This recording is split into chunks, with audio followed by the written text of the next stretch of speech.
Monsieur Jean-Yves Darbois, bonsoir. Oui, bonsoir.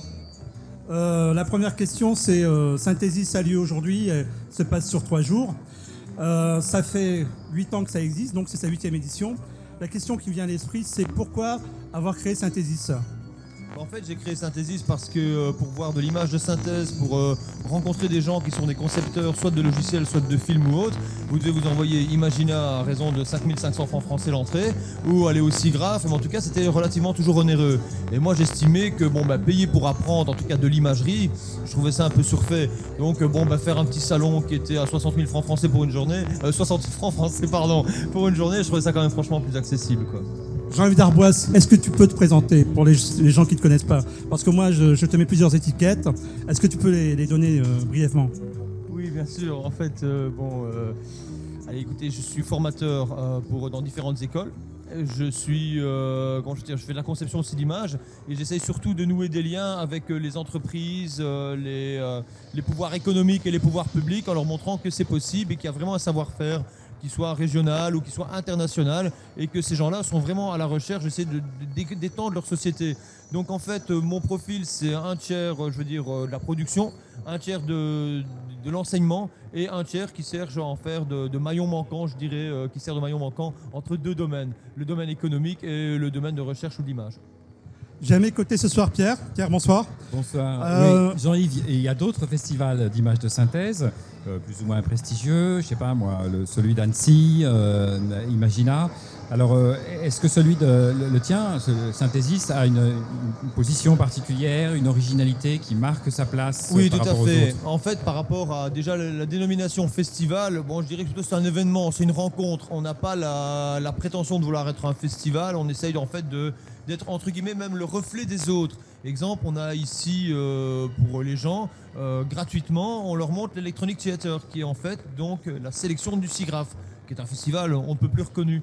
Et nous on leur a montré aussi l'année passée le Ars Electronica qui se déroule aussi ailleurs. Donc on est une vitrine des autres festivals. On est donc plutôt un événement, une rencontre. La philosophie, c'est l'accessibilité. Les gens, des étudiants et tout.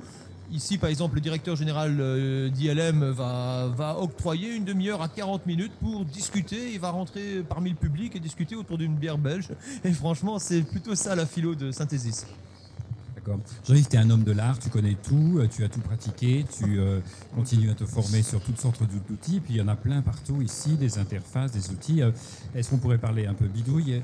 Et toi, comment est-ce que tu positionnes respectivement les grandes références à l'heure actuelle sur le marché, Lightwave, Maya, Discrete? En fait, il y a trois domaines je dirais, des applications de l'imagerie numérique ou en tout cas de la communication. Vous avez le domaine entre guillemets populaire ou en tout cas accessible, et puis après vous avez les domaines complètement inaccessibles et l'autre domaine c'est peut-être l'éducation et la recherche. Dans ce cas-là, on pourrait dire que celui qui répond le plus à tous les panels, c'est Discrete. Les produits Discrete sont les produits qui répondent tous à tous les panels. Ils proposent des outils faciles pour l'édition web, le web movie, le web 3D, pour les courts-métrages, l'aspect toon, etc. Mais par contre, il est vrai que pour faire de la fumée hyper réaliste, des explosions, des collisions d'objets et tout, on va plutôt préférer un logiciel comme Maya d'Alias Wavefront, voire Houdini, qui sont des logiciels plus élitistes dans le sens de la complexité, aussi pour le fait qu'ils sont complètement ouverts à des programmeurs, à un langage machine. Donc en fait, en fonction de vos besoins, vous allez choisir tel ou tel type de logiciel. Et bien sûr, le plus grand marché, c'est le marché de l'accessibilité pour des gens qui, avant toute chose, ont une base graphique. Donc ce sont des graphistes, des gens qui ont fait les arts appliqués, etc. Pour ces gens-là, venir du jour au lendemain sur un logiciel tel que Houdini ou Maya est quand même un dur labeur. Donc je pense que Discrete offre une possibilité plus étendue et franchement plus accessible à la création de l'imagerie numérique. D'accord, moi j'ai une petite question subsidiaire et exotique. Blender, un nouveau venu sous Linux, toi tu en penses quoi? Je ne le connais pas, donc j'en pense rien. Merci.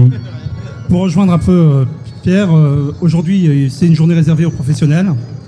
Demain et après-demain c'est réservé aux écoles. Pourquoi qu'est-ce que tu attends et qu'est-ce que le visiteur attend en venant dans ce salon, d'après toi? En fait, le visiteur, au départ, il savait pas trop ce que c'était que l'imagerie de synthèse.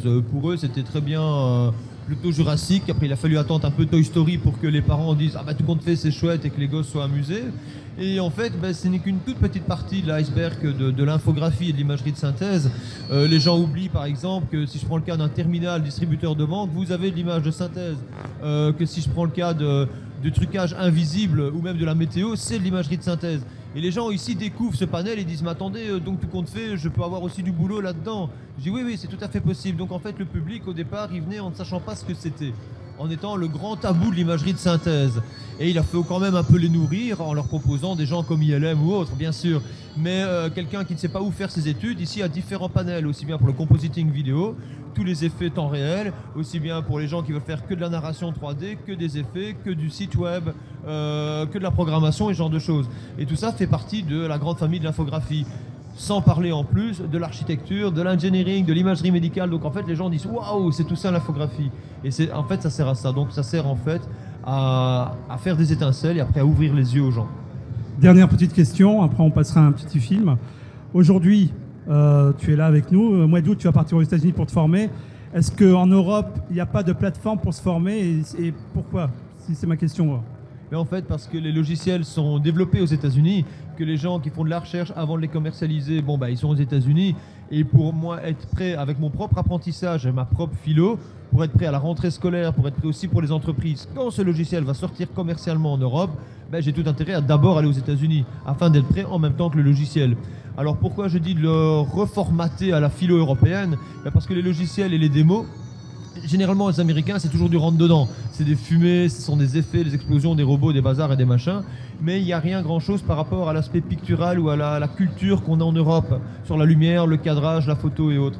Donc eux font des fois fi de la narration de l'image et donnent plus de priorité à l'effet de l'image.